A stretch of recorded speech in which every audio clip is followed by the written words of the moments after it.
Seoses Venemaa agressiivsete plaanidega Lääne-Euroopa riikide suhtes. Vene Föderatsioonil on kõik vahendid, et kõik maatasa teha. Ja nagu ütles omal ajal Goebbels, mida uskumatum on vale, seda kiiremini sellesse usutakse. Vene president Vladimir Putin on juba teist korda sel kuul avalikult väitnud, et Venemaa sõda Ukraina vastu on lõppemas. Kuid samas väitis ta, et Euroopa valmistub avatud sõjaks venelastega. Ja samas ähvardas ta juba sõjaga Armeeniat, mis püüab Venemaa haardest väljuda ja liikuda Euroopa Liidu suunas.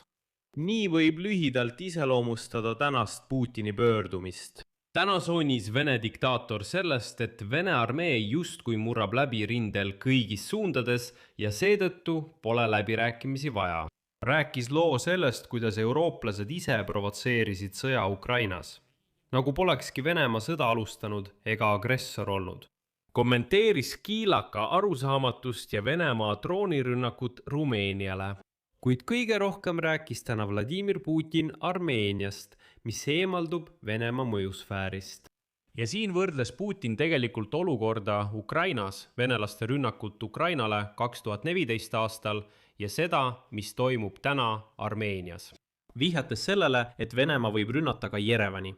Minu nimi on Aleksei Petši, arutame seda teemat koos. Aga enne kui alustame, palun tellige kanal, pange like, kirjutage oma kommentaar ja liituge minu Telegrami kanaliga Petši News. Link sellele on selle video kirjelduses. Meil on vaja tugevdada õhutõrjesüsteemi. Ja me teeme seda ning teeme seda ka edaspidi. Mis puudutab minu avaldust, et minu arvates asi on lõppemas. Ma tegin selle avalduse mitte niisama, vaid lähtudes olukorra analüüsist lahinguväljal. Ja seal meie väed tungivad peale kõigis suundades. No te ju näete, iga jumala päev. Niisiis, kiilakas väike kääbus Vladimir Putin, viibides Kasahstanis, rääkis taas sellest, et sõda Ukrainas hakkab lõppema, lähtudes lahinguvälja analüüsist. Nagu venelased murravad kogu rindejoonel nii kiiresti edasi, et varsti saavutavad oma eesmärgid. Edasi Putini tsitaat. Mis puudutab minu avaldust, et minu arvates sõda läheneb lõpule, siis ma tegin selle avalduse mitte niisama, vaid lähtudes olukorra analüüsist lahinguväljal. Seal meie väed tungivad peale kõigis suundades. No te ju näete seda iga jumala päev. Samal ajal ütles Kremli juht, et ei saa rääkida sõja lõppemise tähtaegadest lahingute tingimustes. Siin märgin lihtsalt ära, et seesama Putin räägib juba 12 aastat metsistunud venelastele, et kohe Venemaa võidab, natuke on veel jäänud. Aga tuletan veel meelde, et just 9. mail teatas Putin, et on valmis kohtuma Ukraina presidendi Volodymyr Zelenskiga mõnes kolmandas riigis, kuid ainult selleks, et allkirjastada lõplikud kokkulepped sõja lõpetamiseks. Samal ajal teatas Putin, et tsitaat, asi liigub Ukraina konflikti lõpetamise suunas.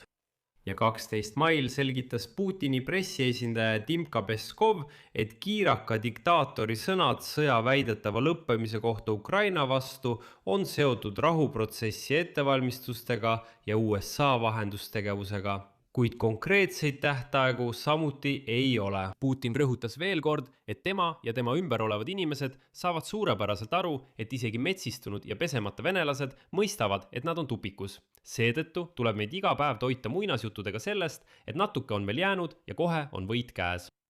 Aga rahuprotsessi kohta ütles Vladimir Putin täna ise, et kuigi Venemaa ja USA hoiavad kontakti Ukraina rahuprotsessi raames, ei pea pooled siiski läbirääkimisi. Lisaks hakkas Volodka Putin Euroopat ähvardama, öeldes, et tal on vahendid maatasa teha kõik need, kes tahavad maatasa teha baase Venemaa territooriumil. Nii vastas ta Leedu välisministri sõnadele, kes ütles, et NATOl on vahendid Venemaa õhutõrjebaaside maatasa tegemiseks Kaliningradi oblastis.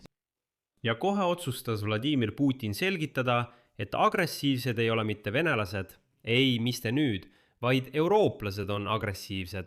Põnka väitis, et Venemaa, tsiteerin, Venemaa ei ole ähvardanud Euroopa riike, aga Euroopa poliitikute avaldusi ettevalmistustes sõjaks Venemaa Föderatsiooniga kasutatakse Moskva vastasseisu jätkamiseks ja oma riikide eelarvetest ülemääraste kulutuste õigustamiseks.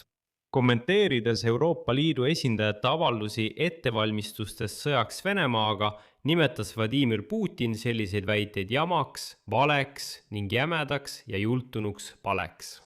Lisaks väitis Putin, et just lääneriigid kannavad vastutust täna Ukrainas toimuva tragöödia eest.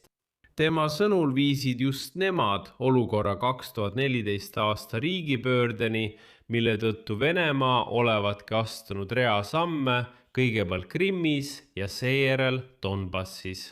Ja nüüd kõige huvitavam. Putin ütleb, et eurooplased valetavad jultunult ja jõhkralt, kui väidavad, et Venemaa ohustab Euroopat. Aga ma tuletan meelde, et Vladimir Putin ise kinnitas, et venelasi ei olnud Krimmis ega Donbassis. Ma tuletan meelde tema kuulsat fraasi, meid ei ole seal. 2014 ja 2015 aastal kinnitas see kiilaspäine tõbras kõigile ümberringi, et ei, mis te nüüd, Donbassis on oma kaitseväelased, kes kaevasid tankid kaevandustest välja ja läksid sõdima. See on lihtsalt selle kohta, et venelased on valelikud lurjused. Ja nüüd ütleb see Putin. Noh jah, Ukraina riigipöörde tõttu pidime alustama operatsioone Krimmis ja seejärel Donbassis. Aga edasi toon Putini tsitaadi Euroopa kohta. Nemad viisid tänase tragöödiani, aga nüüd püüavad nad süüd terve kaela ajada ja näidata, et Venemaa on agressiivne. Ei, see on nende poliitika. Alates esimesest sammust, kui nad petsid meid, öeldes, et kunagi ei toimu laienemist ja NATO ei tee ühtegi sammu ida poole, kuni Ukraina tragöödiani riigipöördega. See kõik on nende poliitika tulemus ja las nad ei peta oma rahvast. Venemaa pole kunagi ähvardanud ega ähvarda Euroopa riike. Kõik, mida nad teevad, on ainult selleks, et jätkata vastasseisu Venemaaga ja õigustada ülemääraseid kulutusi oma riikide eelarvetest, pannes käe Euroopa riikide maksumaksja taskusse. Aga kõige huvitavam osa kiilaka diktaatori Putini avaldustest puudutas Armeeniat. Anton, ta hakkas võrdlema Venemaa sõja algust Ukraina vastu 2014 aastal olukorraga, mis praegu kujuneb Venemaa ja Armeenia suhetes. Tsitaat. Ukraina kriis algas olukorrast, mis oli sarnane sellega, mis praegu toimub Armeenias. Ma olen seda juba maininud. Ukraina kriis algas kunagi Ukraina katsetest liituda Euroopa Liiduga. Meie ei olnud selle vastu. Pärast seda esitas Putin nimekirja sellest, mida ta nõuab Armeeniast. Nõuab. Kes sa selline oled ja mis õigusega? Pärast Euraasia majandusliidu istungit teatas Putini klikk, et Armeenia peab võimalikult kiiresti korraldama referendumi Euroopa Liiduga ühinemise ja Euraasia majandusliidust lahkumise kohta. Kuigi, kes üldse Armeenias on Putini arvamust küsinud? Kes see Putin üldse on, et ta ütleb, et teises riigis tuleb referendum korraldada? Mida ta veel lõudis?